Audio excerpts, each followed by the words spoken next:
लागत की अगर बात करें तो लागत निकालने के बाद प्रति बीघा के हिसाब से आपको कितना मुनाफा होता है, कौन सी किस्म ज़्यादा अच्छा मुनाफा देती है कम लागत में? एलार आलू इस साल में बहुत अच्छा रहा है। करीब लागत देखो तो 20-25 हजार रुपये बीघे, और अभी भाव जो चल रहा है उस हिसाब से अगर देखें तो करीब 80-90 हजार रुपये बीघे का करीब खर्च काट के अभी मिल रहा है किसानों को। बहुत सारे किसान सर ड्रिप इरिगेशन जो है वो करते हैं आलू की खेती में, आपने ड्रिप लगाया है? हाँ, लगा रखा है। हाँ, तो क्या प्रतिशत का कुछ अंतर रहता है उत्पादन में कि आप खुला पानी जब देते हैं और ड्रिप इरिगेशन से? पानी की बचत तो है ही, लेकिन उत्पादन में कुछ फर्क आता है? जी मैडम, करीब 20-25% उत्पादन में फर्क पड़ा है, ज्यादा होता है। हाँ। नमस्कार, ग्रीन टीवी के आज के वीडियो में आपका बहुत बहुत स्वागत है। मैं हूं स्मिता सिंह और हम मौजूद हैं मध्य प्रदेश के इंदौर में श्यामलिया चाऊ एक गांव में। और जैसा हम आपसे हमेशा कहते हैं कि कोशिश और मकसद रहती है कि आपको देश के विभिन्न राज्यों में जाकर ग्राम स्तर पर, तालुका स्तर पर, जो भी जिला स्तर पर ऐसे किसान हैं जो किसी न किसी फसल में अच्छी खेती कर रहे हैं, उन्नत कृषि के जो पैंतरे हैं या तरीके हैं, उपाय हैं, वो अपना रहे हैं और अच्छा लाभ ले रहे हैं, ऐसे किसानों की जानकारियां, उनसे मुलाकात आप तक पहुंचा सकें। तो आज फिर पहुंचे हैं एक गांव में और बातचीत करेंगे एक सफल आलू किसान जिनका नाम है दामोदर जाट। तो सबसे पहले सर बहुत बहुत स्वागत है आपका कार्यक्रम में। नमस्कार। मैं आपको बता दूं कि सर इस एरिया के, इस गाँव के एक बहुत अच्छे आलू के प्रगतिशील किसान हैं। जिन्होंने मुलाकात करवाई उन्होंने भी बताया कि आलू की खेती करने का कीड़ा है सर को, तो मतलब एक सफल उन्नत किसान आलू की खेती करने वाले हैं। तो क्या क्या मूल मंत्र ये अपनाते हैं आलू की सफल खेती के लिए, उसके बारे में विस्तार से बात करेंगे। तो सबसे पहले मैं आपसे पूछूंगी सर कि कितने एरिया में आप आलू की खेती करते हैं, कितनी जमीन पर? 30 बीघे में करता हूँ मैडम। 30 बीघे में आलू की खेती करते हैं। अभी इस वर्ष भी 30 बीघा में की है? हाँ, पूरा 30 बीघा का है। अच्छा, किस टाइम आपने आलू की फसल लगाई थी? अक्टूबर-नवंबर में लगाते हैं मैडम। और कितने समय में हार्वेस्ट कर लेते हैं? 3 महीने में करीब। 3 महीने में। हाँ। अच्छा, आलू के बीज के ऊपर भी रहता है थोड़ा डिपेंड। हाँ, आलू की खेती के बारे में आम बातें हम सभी करते हैं, लेकिन कुछ स्पेशल यूएसपी टिप्स होती हैं जिन्हें अपनाकर कुछ किसान बहुत अच्छी इनकम लेते हैं। तो ऐसी ही बातों पर चर्चा करते हैं। किस किस्म की खेती आप करते हैं? जी, एलार आलू भी लगाते हैं हम, ज्योति भी लगाते हैं। अच्छा। सोना चिप्स भी लगाते हैं। हाँ, हमारे एरिया में ये ज्यादा चलती है। आलू की खेती को रोग कीटों से बचाने के लिए, अच्छी पैदावार के लिए किस तरीके से आप फसल की देखभाल पूरे सीजन में करते हैं कि आप अच्छी पैदावार पा सकें, कम लागत में बेहतर मुनाफे के लिए क्या मंत्र आप अपनाते हैं? सबसे अच्छा तो मैडम रहता है कि पुरानी पद्धति से जो कर रहे हैं जी, जिनके पास गाय भैंस है उनके पास में अच्छी व्यवस्था रहती, मतलब आलू की फसल करने के लिए गोबर खाद बहुत अच्छा रहता है आलू में। उसको अगर डालते हैं तो इसमें बहुत अच्छी पैदा आती है। उसके बाद में हमारे एरिया में जो बीज चलता है एलार आलू का, वो भी अच्छा आता है। सोना चिप्स का भी अच्छा आता है, ज्योति का भी अच्छा आता है। लागत की अगर बात करें, जैसे प्रगतिशील किसान हैं आप अपने गांव के एरिया के, लागत की अगर बात करें तो लागत निकालने के बाद प्रति बीघा के हिसाब से आपको कितना मुनाफा होता है, कौन सी किस्म ज़्यादा अच्छा मुनाफा देती है कम लागत में? एलार आलू इस साल में बहुत अच्छा रहा है। करीब लागत देखो तो 20-25 हजार रुपये बीघे, और अभी भाव जो चल रहा है उस हिसाब से अगर देखें तो करीब 80-90 हजार रुपये बीघे का करीब खर्च काट के अभी मिल रहा है किसानों को। उसके बाद में भाव के ऊपर भी थोड़ा डिपेंड रहता है और मौसम के ऊपर भी रहता है। किन बीमारियों का, रोग कीटों का प्रकोप इस एरिया में ज्यादा होता है और बचाव के लिए क्या कुछ तरीके आप अपनाते हैं? निमेटोड की समस्या है इधर? हाँ, आती है समस्या तो। बाकी और जो जानकार लोग हैं हमारे से भी ज्यादा, दवाई वाले, उनसे जानकारी लेके फिर ट्रीटमेंट करते रहते हैं हम। हाँ।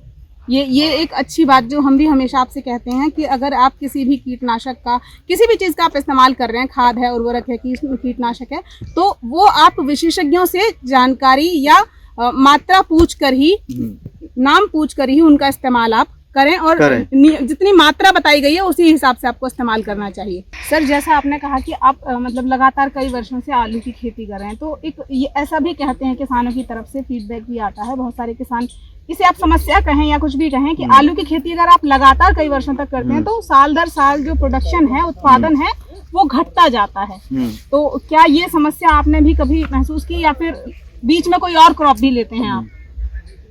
जी, ये समस्या तो आती है, बाकी इसमें थोड़ा सा मौसम के ऊपर भी रहता है। उसके बाद में किसान जो बीज लाता है वो परफेक्ट है या नहीं है, उस पे भी मतलब आमदनी डिपेंड रहती है। तो अगर अच्छे तरीके से करे तो मतलब समस्या नहीं आनी चाहिए मेरे हिसाब से किसानों को। क्या आपने कभी फेस की ऐसी प्रॉब्लम कि वाकई ऐसा होता है कि लगातार यदि आप आलू की ही खेती करते रहते हैं तो वर्ष दर वर्ष उत्पादन में कमी आती है? हाँ, आती है। बाकी नए नए जैसे अब तरीके आ गए हैं खेती में, पहले में और अब में, पहले खेत में ऐसे ही पानी देते थे, जानकारी नहीं थी किसानों को सही, अब फुहारे से करने लग गए हैं और साधन खेती में अच्छे आ गए हैं। तो उस हिसाब से अगर एक्सपर्ट है किसान तो मेरे ख्याल से उसको नहीं आना चाहिए दिक्कत। वैसे तो मैं आपको बता दूं कि इंदौर जो है मध्य प्रदेश का एक ऐसा जिला है जहां पर आप देखेंगे कि करीब हर फसल की खेती किसान यहाँ पे करते हैं। औषधीय फसलें हों, कैश क्रॉप्स हों। जब हम आ रहे थे रास्ते से तो हमने देखा कि आलू भी किसानों ने लगाया हुआ है, मिर्च भी लगाई है, जुकनी की खेती भी की हुई है, और जो मेडिसिनल प्लांट्स हैं जैसे कि आपका अश्वगंधा है, कलौंजी है, इन फसलों की भी खेती की हुई है। बहुत सारे किसान सर ड्रिप इरिगेशन जो है वो करते हैं आलू की खेती में। आपने ड्रिप लगाया है? हाँ, लगा रखा है। हाँ, तो क्या प्रतिशत का कुछ अंतर रहता है उत्पादन में कि आप खुला पानी जब देते हैं और ड्रिप इरिगेशन से? पानी की बचत तो है ही, लेकिन उत्पादन में कुछ फर्क आता है? जी मैडम, करीब 20-25% उत्पादन में फर्क पड़ा है, ज्यादा होता है। हाँ, स्प्रिंकलर्स लगाने से फर्क आया है। और लागत कितनी आती है प्रति बीघा, यदि कोई किसान है और वो ड्रिप लगाना चाहता है आलू की फसल में, तो प्रति बीघा क्या लागत रहती है? किसी सब्सिडी का लाभ मिलता है इधर? हाँ, मिलता है। आजकल क्या ऑनलाइन हो गया है तो किसी किसान का हो भी जाता है पास। और वैसे अगर लगाना चाहे किसान तो ये कंपनियों के ऊपर भी डिपेंड रहता है कि कौन सी कंपनी कितना मतलब अच्छा माल दे रही है, उस हिसाब से भी रहता है। करीब 10,000 रुपये बीघे से लगाकर 25,000 रुपये बीघे तक की मतलब जैसी आप कंपनियां लेना चाहो ऐसी लागत लगती है। चलिए, एक आखिरी सवाल, लेकिन खेती का महत्वपूर्ण सवाल, बीज का चयन आलू की खेती में भी महत्वपूर्ण रहता है। बीज का चुनाव आप किस तरीके से करते हैं? क्या कुछ महत्वपूर्ण बिंदु होते हैं जिनका ध्यान रखना होता है कि ये वाला बीज लेंगे तो एक जैसा आलू मिलेगा या अच्छा उत्पादन देगा, क्वालिटी अच्छी रहेगी, प्रोडक्शन अच्छा रहेगा? क्या कुछ मेन पॉइंट्स होते हैं इनको ध्यान में रखना होता है? आलू के बीज में मैडम जैसे टेक्निको हुआ, मेरिनो हुआ, महिंद्रा का, ये जो कंपनियां का अगर लगाते हैं किसान तो उसमें तो मतलब निश्चिंत है हम, वो अच्छा बीज देती है। बाकी घर पे भी मतलब तैयार कर सकता है किसान बीज। तो इन चीजों का अगर ख्याल रखे तो बढ़िया रहता है खेती बाड़ी। जी।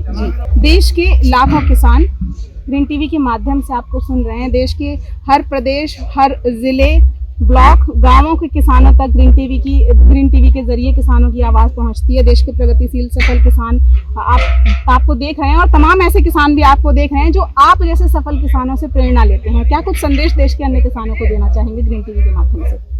मैं ग्रीन टीवी के माध्यम से संदेश देना चाहूँगा हर किसानों को कि अगर उनको आलू की खेती करना है तो हर चीज़ को पहले समझे। जैसे पहले चुनाव बीज का सही करें, फिर पानी का मेंटेन पूरा रखें, खाद का रखें, फिर दवाई का पूरा मेंटेन रखें। इन चीज़ों का अगर ख्याल रखते हैं हर किसान तो प्रोडक्शन बहुत बढ़िया आएगा। जी, बहुत बहुत शुक्रिया सर आपका हमसे तमाम बातचीत करने के लिए। धन्यवाद। तो दोस्तों एक और सफल किसान इंदौर के जिनसे हमने आपको मिलवाया, गांव तक पहुंचे और तमाम बातचीत उनसे की, तमाम बातें उन्होंने आपको बताई कि कैसे वो आलू की सफल खेती करते हैं। और एक अच्छी बात जो उन्होंने कही कि बीज का चुनाव सबसे महत्वपूर्ण होता है। जब आप किसी चीज की खेती करते हैं, फिर चाहे वो आलू की हो या अन्य किसी फसल की हो, बीज का चुनाव महत्वपूर्ण भूमिका निभाता है। उसके बाद खाद, उर्वरक, पानी, इन सब चीजों का आपको ध्यान रखना होता है। ग्रीन टीवी के अभी के कार्यक्रम में बस इतना ही, फिर होगी मुलाकात आपके साथ किसी नई जानकारी को लेकर। अभी के लिए इतना ही। देखते रहिए green TV India. Channel subscribe नहीं किया है तो सब्सक्राइब करिए और तमाम सोशल मीडिया प्लेटफॉर्म से जुड़ जाइए ग्रीन टीवी के साथ, क्योंकि यही होती है खेती की बात। नमस्कार। देखिए ग्रीन टीवी यूट्यूब पर भी, बस सब्सक्राइब करें और बेल आइकन दबाएं।